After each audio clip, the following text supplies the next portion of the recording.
આંબલિયાસણ પ્રાથમિક શાળાના આચાર્ય શ્રી સંજયભાઈ પટેલે બાળકોને બાળ સાંસદ ચૂંટણી વિશે માર્ગદર્શન આપ્યું. તેમણે બાળકોને ચૂંટણી પ્રક્રિયા, મતદાન અને લોકશાહીનું મહત્વ સરળ રીતે સમજાવ્યું. તેમણે ઉમેદવારની પસંદગી અને યોગ્ય રીતે મતદાન કરવાની રીત વિશે માહિતી આપી. આચાર્યશ્રીએ બાળકોને ચૂંટણી દરમિયાન શિસ્ત, નિષ્પક્ષતા અને જવાબદારી જાળવવા સમજાવ્યું. તેમના માર્ગદર્શનથી બાળકોમાં લોકશાહી મૂલ્યો અને નેતૃત્વની ભાવના વિકસાવવામાં મદદ મળી. આંબલિયાસણ પ્રાથમિક શાળામાં શિક્ષક શ્રી રાકેશભાઈના હેઠળ બાળ સંસદ ચૂંટણી અંગે બાળકોને માર્ગદર્શન આપવામાં આવ્યું. બાળકોને લોકશાહી, ચૂંટણી પ્રક્રિયા અને મતદાનનું મહત્વ સરળ રીતે સમજાવવામાં આવ્યું. બાળકોને ઉમેદવારી નોંધાવવી, પ્રચાર કરવો અને મતદાન કરવાની પ્રક્રિયા વિશે માહિતગાર કરવામાં આવ્યા.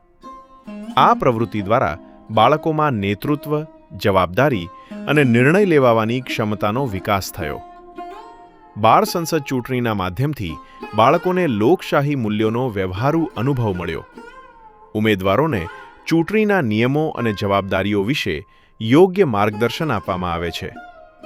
કોઈપણ ઉમેદવાર વિશે ખોટી વાતો કે અયોગ્ય પ્રચાર ન કરવો જોઈએ.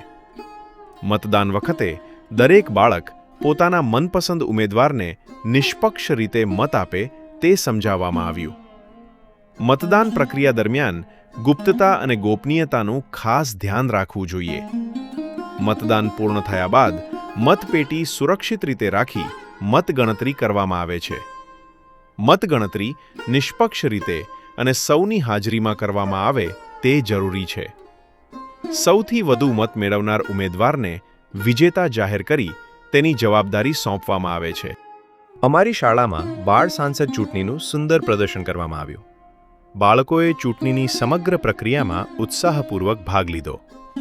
ઉમેદવારોએ પોતાની પસંદગીના ચૂંટણી ચિહ્ન સાથે ચૂંટણીમાં ભાગ લીધો. વિદ્યાર્થીઓએ મતદાનની પ્રક્રિયા કેવી રીતે થાય છે તે પ્રત્યક્ષ રીતે શીખ્યું. મતદાન અધિકારી અને મતદાન એજન્ટની ભૂમિકા પણ બાળકોએ નિભાવી. વિદ્યાર્થીઓએ મતદાર તરીકે મતદાન કરીને લોકશાહીની પ્રક્રિયાનો અનુભવ કર્યો. બાળકોએ શિસ્ત અને નિયમોનું પાલન કરીને મતદાન કર્યું. આ પ્રવૃત્તિ દ્વારા બાળકોમાં નેતૃત્વ અને જવાબદારીની ભાવના વિકસે છે. બાળ સાંસદ ચૂંટણીથી બાળકોને લોકશાહી અને મતદાનનું મહત્વ સમજાયું. આ સમગ્ર પ્રવૃત્તિ બાળકો માટે શૈક્ષણિક, રસપ્રદ અને યાદગાર બની.